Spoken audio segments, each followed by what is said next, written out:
Legends speak of a time when the world was cloaked in eternal twilight, where the dead did not rest and the living cowered in fear of the unseen.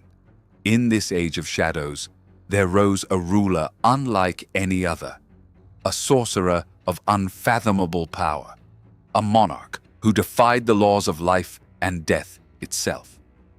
They called him the Wizard King, but his true name was whispered only in dread, for to speak it was to invite his gaze upon you. His kingdom was one of the risen, where skeletons marched as soldiers and ghosts served as his eyes and ears. But how did such a terrifying figure come to be? What drove him to master the forbidden arts of necromancy, and what became of his cursed empire? The tale begins in a land ravaged by war, where countless souls perished without proper burial, their spirits trapped between worlds. A young prince, born with an affinity for the arcane, witnessed the suffering of the dead. Their whispers haunted his dreams.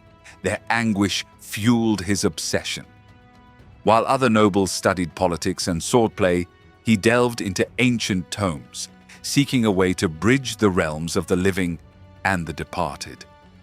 His tutors warned him of the dangers, but the prince would not be swayed. He believed that death was not an end, but a transformation. And if he could control it, he could build a kingdom where none would ever be lost again.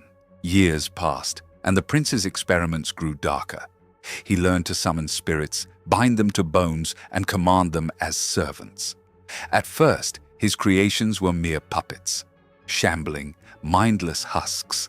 But as his power grew, so did their intelligence.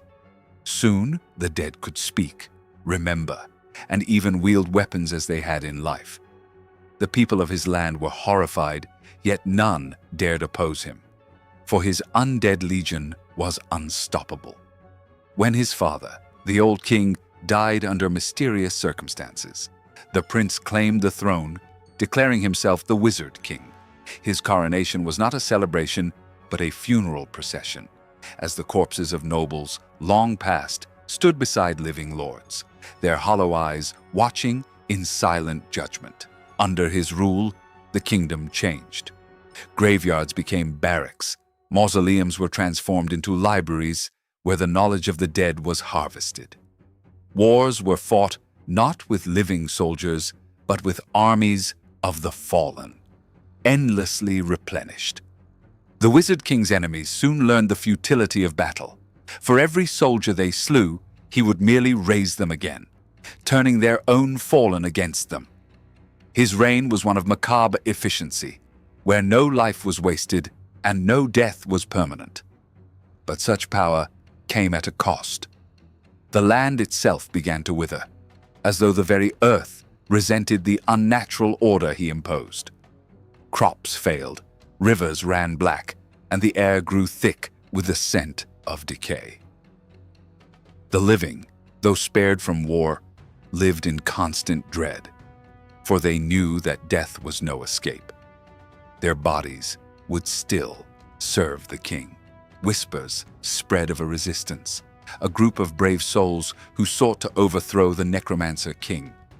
Among them was a rogue scholar who had once studied beside him, a warrior whose family had been turned into mindless revenants, and a priestess who believed the gods would punish the world for such blasphemy.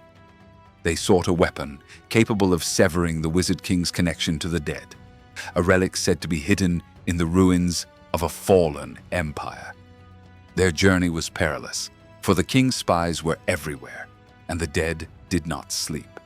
Yet, if they succeeded, they could free the kingdom from its undying tyrant. But the Wizard King was no fool. He knew rebellion simmered in the hearts of men, and he prepared. Deep beneath his palace, in a chamber lined with the skulls of his enemies, he performed a ritual unlike any other. He would not just raise the dead, he would merge their essence with his own, becoming a being beyond mortality. If death could not touch him, no mortal hand could strike him down. The final stage of his plan was at hand. and soon the world would kneel before the eternal sovereign of the dead. Yet, in his arrogance, he overlooked one truth. The dead do not always obey. Some spirits, those with wills strong enough to resist even his magic, began to whisper among themselves. They remembered their past lives, their loves, their hatreds, and not all of them served willingly. As the resistance closed in, the Wizard King would learn that even the dead could betray.